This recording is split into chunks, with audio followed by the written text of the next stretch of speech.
Dr. Rakib Ehsan is a senior advisor at Policy Exchange. Rakib, should we pay reparations?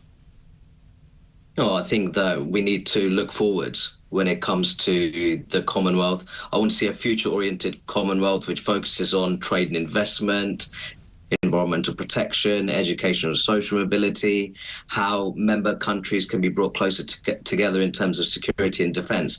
And my worry is, Peter, with these discussions on reparatory justice, it risks organisational paralysis. How does this discussion be carried out? Because if you're looking at the transatlantic slave trade, there were powerful and influential African kingdoms, wealthy elites, which were involved in the slave trade.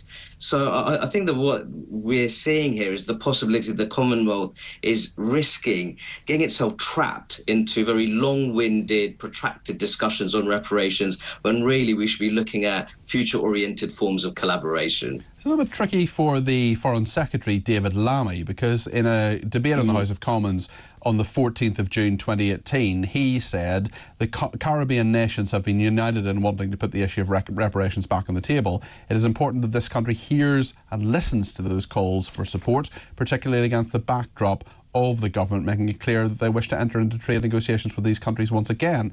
Let us consider, Mr. Lammy said, what do reparations look like for those Caribbean nations? How do we make that work? What dialogue do we as a country need to have with those people? Sounds as if he, at least in 2018, was open to the idea. Things might be a bit different 6 years later, now as Foreign Secretary. Well, now he's part of a serving government and he holds one of the great offices of state, so a lot has changed since then. And I think that David Lammy, born and bred in London, economic and cultural global powerhouse, the fact that he's of Guyanese heritage, he could actually act as a bridging influence within the Commonwealth, one which is future-oriented and looks at how we can move forwards in terms of collaboration in various areas.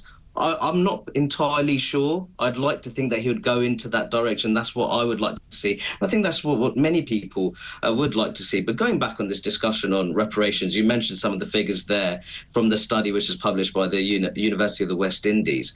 To put that 18 trillion pound figure in perspective in terms of the claim that this is how much the UK owes. Our GDP in cash terms for the whole of 2023, the UK, was 2.7 trillion.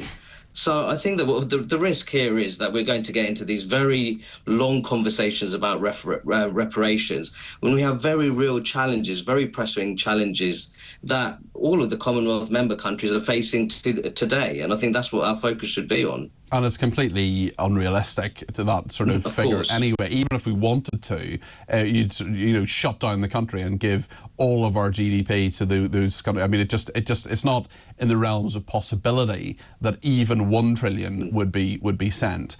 I wonder, I mean, surely these countries they're representing their interests, they're representing the heritage, they have an idea of this, and perhaps it should be discussed actually, if only to debate the issue rather than not being debated at all at the Commonwealth Heads of Government meeting. What do you make of that sort of thought? Well, I think that the UK needs to also defend its own history, heritage and traditions. And I think in recent times, we've seen this national lack of self-confidence, this growing culture of self-flagellation. And I'd make the point about the transatlantic slave trade. In terms of the suppression and its eventual abolition, the UK played a unique role in that, especially the West Africa Squadron of the Royal Navy and Britain insisting that the slave markets of Zanzibar be closed down. So I think that we have to have a more nuanced and more balanced discussion when it comes to the transatlantic slave trade. But I think that ultimately we need to look to the future and stop apologising for the past. Thank you, Rakib Ehsan. Dr. Rakib Ehsan there is a senior advisor at Policy Exchange, which is a think tank in London. So thank you to him.